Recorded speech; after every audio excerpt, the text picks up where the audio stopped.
मस्त मालवणी किचन मध्ये तुमचं सर्वांचं स्वागत आहे। तर आज आपण बघणार आहोत मालवणी पद्धतीत कुर्मा पुरी।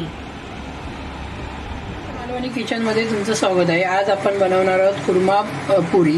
कुर्मा पुरी बनवण्यासाठी इथे भाजी बनवण्यासाठी पहिलं मी बघा मसाला बनवण्यासाठी इथे मी कांदा घेतला आहे।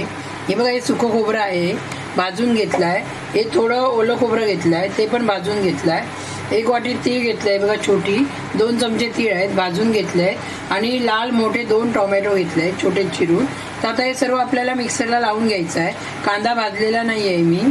तर हा बघा मी जे कांदा खोबरं सर्व घेतलं होतं, तीळ टोमॅटो हे सर्व बारीक लावून घेतलं, आणि बघा अशी बारीक आपल्याला पेस्ट बनवून घ्यायची आहे। आता आपण 2 मोठे चमचे तेल घालून घ्यायचं आहे। हे बघा आता हे बघा 1 मोठा चमचा आपल्याला आलं लसूण पेस्ट घालून घ्यायची आहे, आणि त्याला आता व्यवस्थित मिक्स करायचं आहे। गॅसची फ्लेम मी मीडियम ठेवली आहे।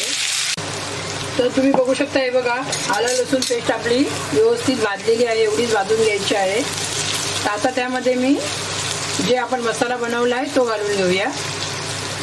हा बघा आता आपण याला व्यवस्थित मिक्स करूया, आणि तेल सुटेपर्यंत आपल्याला याला व्यवस्थित भाजून घ्यायचं आहे। मीडियम गॅसवरतीच भाजायचं आहे। तर हे बघा मी झाकण ठेवलं होतं 10 मिनिटं, आणि हे बघा मसाला जो आपला आहे तो तेलामध्ये व्यवस्थित भाजून घेतलेला आहे। हे बघा तेल सुटलं आहे, म्हणजे मसाला भाजून तयार आहे। तर त्यामध्ये आता आपण मसाले घालून घेऊया। तर हे बघा अर्धा चमचा आपण काश्मीरी लाल मिरची पावडर घालून घेऊया, पाव चमचा हळद घालून घेऊया, अर्धा चमचा धना पावडर, अर्धा चमचा जिरा पावडर, आणि आपला घरगुती मसाला अर्धा चमचा, आणि हे बघा व्यवस्थित असं मिक्स करून घ्यायचं आहे आपल्याला। व्यवस्थित मिक्स झालेलं आहे। आता परत आपण झाकण लावून 2 मिनिटं शिजून घेऊया व्यवस्थित। तर हे बघा व्यवस्थित असा मसाला आपण व्यवस्थित भाजून घेतलेला आहे। आता त्यामध्ये आपण पाणी घालून घेऊया। तर जे मिक्सरच्या भांड्यामध्ये मसाला होता त्यामध्येच मी हे पाणी घालून घेते आहे बघा। आपल्याला साधारण 1 ते 1.5 वाटी पाणी घालून घ्यायचं आहे। तर व्यवस्थित मिक्स करून घेऊया हे बघा, आणि एक उकळी काढून घेऊया। आता झाकण काढून घेते बघा, आणि बघू शकता हे बघा व्यवस्थित तेल सुटलेलं आहे। आता एकदा परतून घेऊया आपण।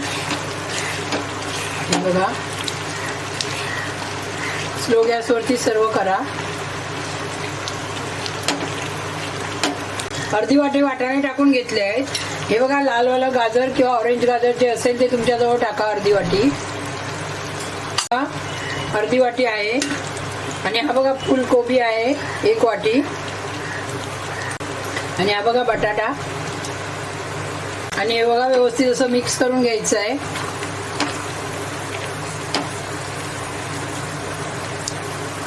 आता यामध्ये थोडं 1 ग्लास हे बघा पाणी घालून घेऊया परत। पहिला आपण 1 ते 1.5 वाटी पाणी घातलं होतं, आता हे बघा 1 ग्लास पाणी घातलंय, आणि आता याला मीडियम गॅसवरती परत शिजून घेऊया व्यवस्थित। शिजवायचं आहे आपल्याला।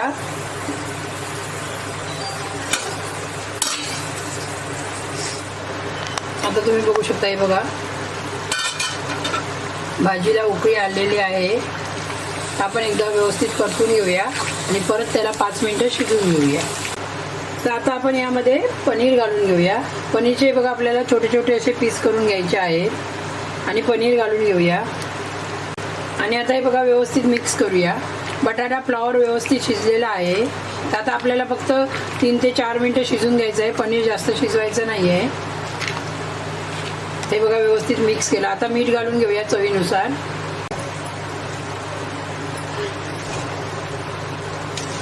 चवीनुसार मीठ घालायचं आहे आपल्याला, घ्यायचं आहे।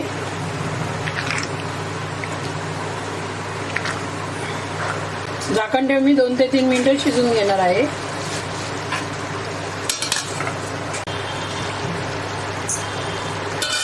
आता हे बघा झाकण काढून घेतलं आहे, आणि व्यवस्थित असं 1 वेळा मिक्स करून घेऊया। आपण हा बघा किचन किंग मसाला घालून घेणार आहे अर्धा चमचा, आणि बघा कसुरी मेथी अर्धा चमचा गरम करून आपल्याला बारीक करून घालायची आहे त्यामध्ये, आणि व्यवस्थित असं मिक्स करून घ्यायचं आता मसाला। आणि आपली व्हेज कुर्मा भाजी तयार झालेली आहे।